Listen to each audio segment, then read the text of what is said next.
Sebarang permohonan pengampunan daripada ahli perniagaan Low Teck Jo atau Jolo yang kini dalam buruan kerana menjadi dalang utama penipuan kewangan terbesar dunia melibatkan dana One Malaysia Development Berhad 1MDB sama sekali tidak akan dipertimbangkan.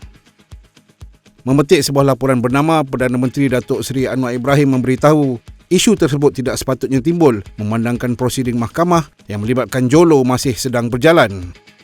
Baru-baru ini media asing melaporkan ahli perniagaan tersebut dipercayai telah mengemukakan permohonan pengampunan kepada Presiden Amerika Syarikat Donald Trump. Menurut laporan itu lagi, kelulusan permohonan pengampunan berkenaan boleh menyebabkan segala pertuduhan jenayah di Amerika Syarikat akan digugurkan.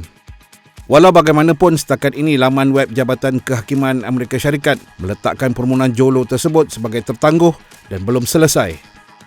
Pada 2018, Jolo telah didakwa kerana menyeleweng kira-kira 4.5 bilion US dollar daripada dana 1MDB, namun masih bebas dan diburu pihak berkuasa.